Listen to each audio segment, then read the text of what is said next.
Hello students, welcome to the pole science of class 12 arts, and today is the second part of monarchy and democracy in Nepal, which we read in the previous class.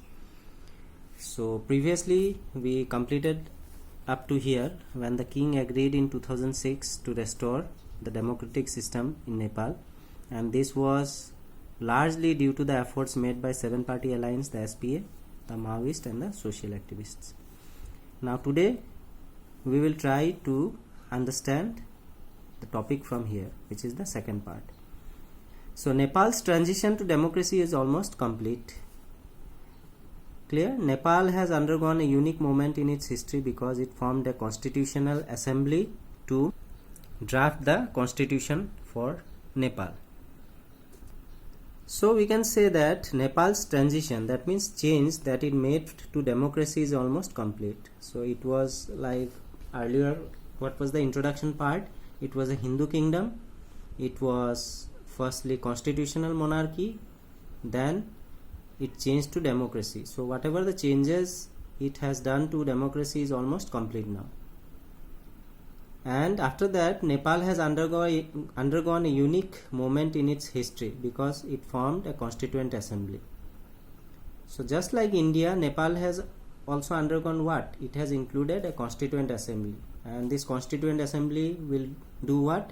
It will look after every positive and negative sides of the provisions which is being included in the constitution, so as to see. And the constituent assembly is actually there to see that if it is included, this can benefit the whole lot of people living in that country or not. With this aim, it was actually a unique moment in the history of Nepal because it had included constituent assembly. Clear? And after including the constituent assembly, it had actually drafted the constitution for Nepal. So after bringing the constituent assembly, it had actually drafted the constitution of Nepal. So one cartoon character is also given which says that Nepal sounds really exciting. I wish I was in Nepal. So like reading also we feel like that what are the actual situations that was going on in Nepal. So this cartoon character is imagining that only, and she is telling that it sounds really exciting in the sense because it has changed from constitutional monarchy to democratic system of government. Clear? So after drafting constitution, some sections in Nepal thought that a nominal monarchy was necessary for Nepal to retain its link with the past. But after coming fully or restoring fully democratic form of government in Nepal, then also some people were in favor of setting up of nominal monarchy. Nominal monarchy means the king will only the nominal head. They were in the people of some group of people were actually in favor of setting up a nominal monarchy, because why it was thought to be, because it will actually retain its link to the past, for the reason that it can be told that see, the nominal monarchy is still prevalent in Nepal along with democracy, because at some time or in some time of the previous era there was a system called monarchy. To retain the system or to relate that to a link, this nominal monarchy was actually being thought to include in the constitution of Nepal. Clear? The Maoist groups agreed to suspend armed struggle. So after that, the Maoists, who were almost raising arms in everything that they wanted to avoid, or they wanted the other persons to follow, they raised their arms to do that.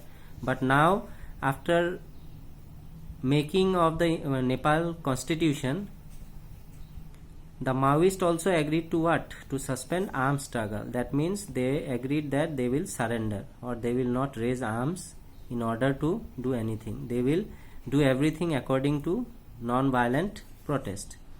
They wanted the constitution to include the radical programs of social and economic restructuring.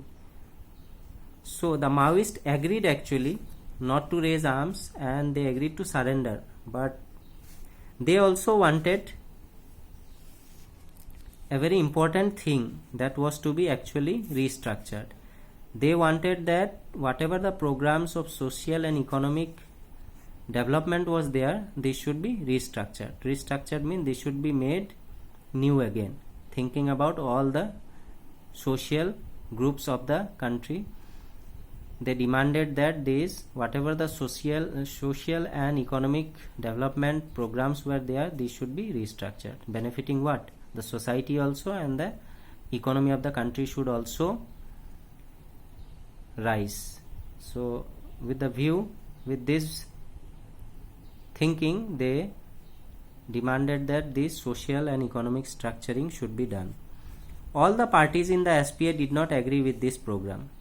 So if you remember, SPA was 7-party alliance. So SPA, the Maoist and all the social activist group actually made it possible in 2006 to made agree the king that he should actually again form the democratic form of government. So this SPA, the Maoist and social activists were all in one group only.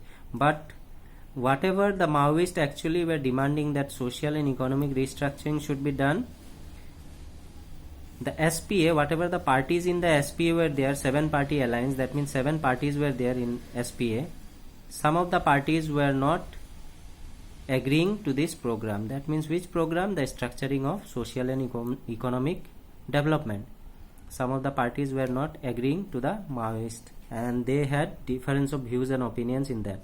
The Maoist and some other political groups were also deeply suspicious of the Indian government and its role in the future of Nepal. And after that, the Maoist and some other political groups were also deeply suspicious of the Indian government and its role in the future of Nepal. So this Maoist had a doubt, and along with Maoists, some political groups were also there who were doubting that might be this is the constitution of Nepal, and these all are the groups that are closely associated with Nepal, but the Indian government may sometimes in future might overtake Nepal. This was the doubt and suspicion that was in the minds of Maoist and several other political groups. Clear? That what? The Indian government can take over the power of Nepal or the position of Nepal in the future. They were doubting this. In 2008, Nepal became a democratic republic after abolishing the monarchy. In 2015, it adopted a new constitution. So two important points are there. Before summarizing this, two important points are written which may come as a short question and answer. That in 2008, Nepal became a democratic republic after abolishing the monarchy.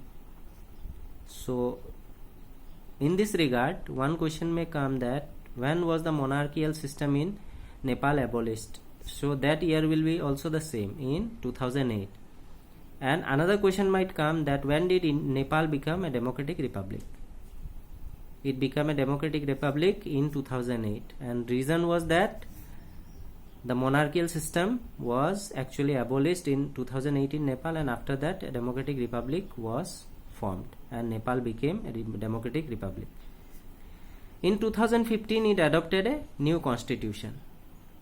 And when was the new constitution adopted by Nepal? It was in the year 2015.